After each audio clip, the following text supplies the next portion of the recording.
to a new episode of Bite-Sized Book History. It's good to be back.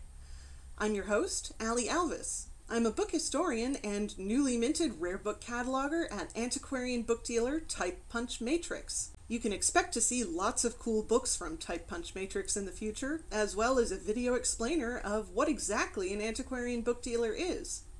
But if you can't wait that long, I have linked the Type Punch Matrix website in the description below. In my last video, I told you all about those handy little pointers called manicules. As I mentioned, manicules most often show up in the margins of books. And in many of the examples I showed, these manicules are not alone. They're accompanied by a whole host of other notes, commentary, and symbols. All this marginal stuff is fittingly called marginalia, and it is a treasure trove of information for historians and scholars. I will say that while these weird and wonderful marginal grotesques are also technically marginalia, I tend to group them separately for a few reasons.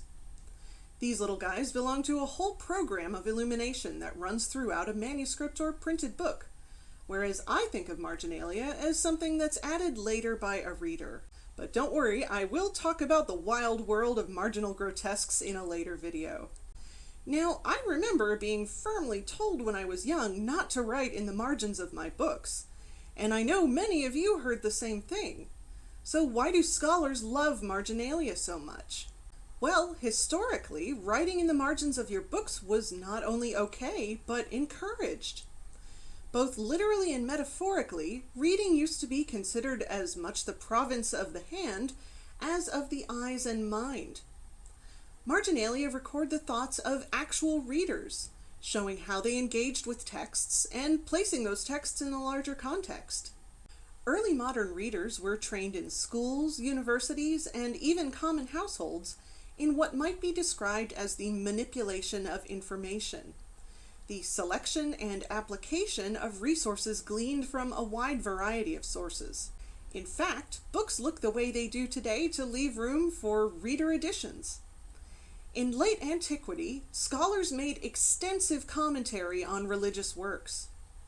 Historic readers generally saw their marginalia as an improvement to the text, not necessarily because the extant text was bad or wrong, although we'll get to an example of some adversarial marginalia in a bit, but in order to supplement the original material. Readers of the past made notes for a variety of reasons. The Cullman Library of the Smithsonian Libraries and Archives holds a copy of Pliny the Elder's 1491 Natural History. This book belonged to the Benedictine monastery of Santo Stefano in Bologna, and it was heavily annotated by the monks there. Much of the marginalia in this book was made around the same time, in the late 15th or early 16th centuries, but by monks using different ink qualities. They were even making notes in different languages. Each monk seems to have had his own priorities for making notes, which broadly map to the types of marginalia you can find in any book.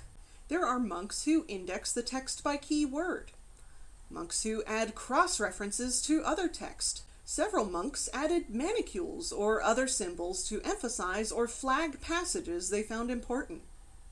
At least one monk seemed to be more comfortable writing notes in German, so he added translations under someone else's subject indexing. There are also a couple instances of diagrams, as well as complete non sequiturs, mentions of the quality of the mineral baths in Bologna, or a recipe for wine.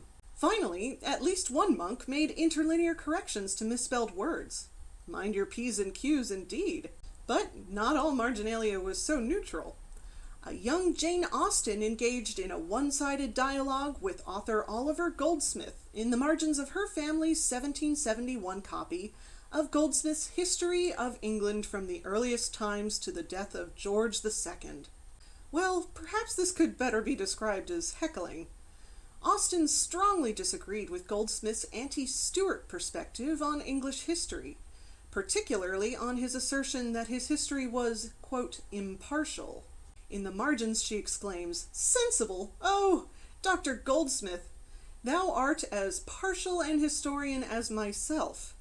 You can learn more about this topic in Misty Kruger's article linked in the description below.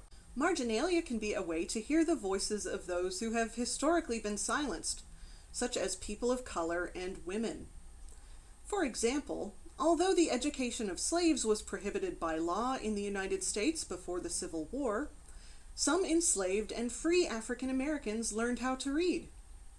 Examining the marginalia of these communities is still an up-and-coming area of scholarship. If you're lucky enough to be in possession of an old family Bible, you're probably familiar with your female ancestors' marginalia.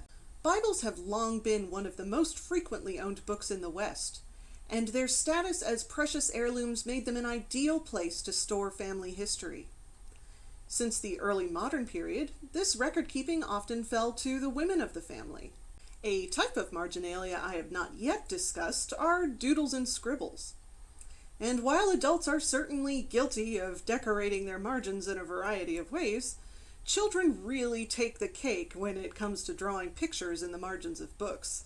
The margins of Glasgow University Library MS Hunter 232, a 15th century manuscript of Lydgate's Life of Our Lady, are stuffed with kids trying their hand at writing the alphabet, drawing animals, sketching sailing ships, and even drawing what might be the 15th century version of that one letter S. Doodling in books is a thread that connects children over centuries. This is an 1819 book of arithmetic published in America. You can see it is very well loved. The scale board binding is showing through. This is actually sort of a chipboard material. And a child has gone through and added not only equations, but surprisingly colorful doodles of soldiers and all sorts of different figures, including this fellow. Modern marginalia is made vibrant with colorful highlighters and marker flags. This spectacular example is from the hard-to-find second-hand bookshop in Dunedin, New Zealand. But no matter how tempted you may be to emulate readers of the past, please do not highlight or write in your library books. At the same time, I encourage you to go wild in the margins of your own books. You never know, they might be in a special collections library someday. Thank you for joining me for this episode of Bite-Sized Book History. I have a lot of exciting video topics coming up, so make sure to click those manicules on the like and subscribe buttons.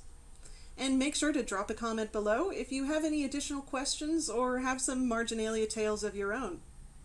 I will see you next time, and remember, don't bite your books.